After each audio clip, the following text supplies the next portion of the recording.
हरियाणा सरकार द्वारा भ्रष्टाचार पर अनेक प्रकार से प्रयास किया जा रहा है, लेकिन सरकार में बैठे भ्रष्ट अधिकारी अपनी कार्यशैली से बाज नहीं आ रहे हैं। ऐसा ही एक मामला जनस्वास्थ्य विभाग नारनौल के अधिकारियों की हठधर्मी का सामने आया।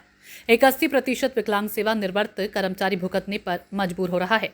उपरोक्त जानकारी के अनुसार गांव ककराला निवासी प्रमोद कुमार ने बताया कि जनस्वास्थ्य विभाग में कार्यकारी अभियंता व अधीक्षण अभियंता की मिलीभगत कर अधिकारियों के द्वारा एक आरटीआई के माध्यम से 28/5/2025 को सूचना मांगी गई थी कि एक की मैन को आदेश पारित किया गया था कि WTP कनीना पर लिखित आदेश किए गए हैं, लेकिन ड्यूटी पर कहीं भी नहीं जा रहा है। जो कनिष्ठ अभियंता के समाधान शिविर में शिकायत की गई थी, लेकिन समाधान शिविर में अपने जूनियर कर्मचारियों को भेज दिया गया तथा मंडल कनीना में सीसीटीवी कैमरे लगे हुए हैं, लेकिन उपमंडल अभियंता के कार्यालय के सीसीटीवी कैमरे कार्यकारी अभियंता के द्वारा बंद करवा दिए गए कि ये अधिकारी फील्ड में जाने का बहाना बनाता रहता है तथा अपने घर बैठे रहता है।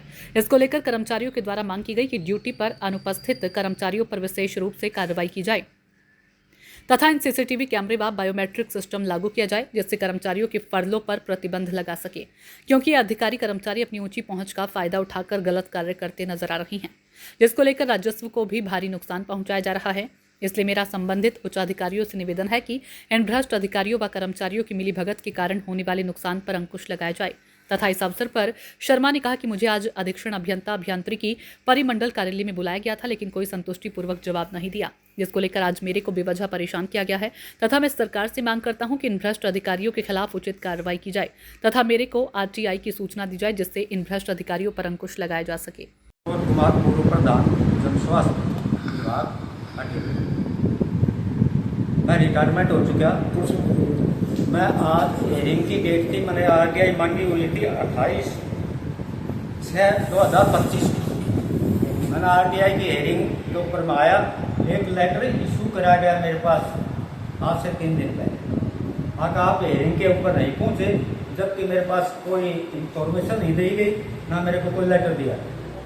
आका आपकी हेयरिंग पर नहीं आए, इसलिए आपकी एब्सेंट दिखाई जाती है। आज की डेट दी, आया एससी साहब से, मेरा एससी साहब ने ऐसा जवाब दिया कि मेरे को वहाँ से खड़ा होना मुश्किल हो गया। भाई आप आगे अपील में जाओ। जब अपील में आगे जाना हो तो फिर तुम यहाँ क्यों बोलते हो? जब पहली अपील यहाँ लगा रखी है तो आपने क्या कार्रवाई की? 1 नंबर बिंदु 1 की इन्होंने, 2 नंबर बिंदु की मेरे को इन्होंने रिपोर्ट दे दी, जिसके अंदर जेई साबित को दोषी साबित पाए गए। मैं समाधान शिविर करेड़ा एसडीएम साहब के पास पेश होया, वो कॉपी दी गई, उसके अंदर जेई की 8 महीना एब्सेंट पाया गया। उसको कार्रवाई के बाद अब 4th क्लास कर्मचारी को माड़े को भेजा जाता था समाधान शिविर का। तो मैं ये पूछना चाह रहा हूँ इस ऑफिस से, समाधान शिविर के अंदर किस रैंक का या किस पोस्ट का अधिकारी जाता है? अब एमसीसी को जो ये भेजते हैं समाधान शिविर के अंदर, वो क्या समस्या सुने? प्रधान जी, अब आप क्या चाहते हैं? मैं यह चाहता हूं कि जो 1 नंबर की बिंदु है जी, नरेंद्र कुमार कीमैन की, इन्होंने एक घोषणा किया, मैं आपको कॉपी दे रहा हूं। इन्होंने श्रीमान जी ने, एक्शन साहब ने इसका ऑर्डर करा, इसकी कॉपी दे रहा हूँ 19/11/2024। सर, एक्शन साहब और कर्मचारियों की मिली भगत है क्या इनमें? हाँ जी, बिल्कुल सर, इसका सबूत है। ठीक ठीक। दूसरा ऑर्डर इन्होंने यही सेम ऑर्डर करा 12/8/2025 जी। इसके बीच में ये कर्मचारी कहाँ था? मेन कारण ये है, एक्शन साहब के नाना की सिफारिश के ऊपर इस कर्मचारी को अपने घर बैठा करके तनख्वाह दी गई, जानकारों से पता लगा। दूसरी बात, अब इसको उसी जगह फिर दोबारा ड्यूटी लगा दी गई। अब भी उसका ये पता नहीं वो ड्यूटी पर जा रहा है कि नहीं जा रहा।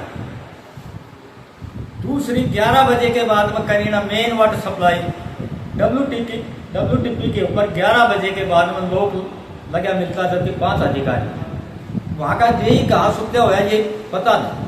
इतना भ्रष्टाचार मचा हुआ।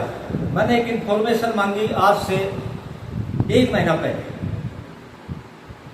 डिवीजन के अंदर डुप्लीकेट चेक काटे जाते हैं, उसकी जानकारी मेरे को दी गई। उसके अंदर स्पष्ट पाया गया एक ही ठेकेदार के 2 चेक काटे गए हैं एक ही स्कीम के। तो इतना भारी भ्रष्टाचार है। और दूसरी 2 नंबर बिंदु की इन्होंने कोई जानकारी नहीं दी। मैंने ये कहा था कि जितने चेक कैंसिल करे गए उन चेकों की मेरे को कॉपी दी जाए कि चेक कैंसिल क्यों करे। मेरे को ये मूर्ख बना रहे, यहाँ बुला लिया। मैं 80% हैंडीकैप टू गाड़ी लेकर आता हूँ, उसका जिम्मेवार SC एक एक्शन है कौन?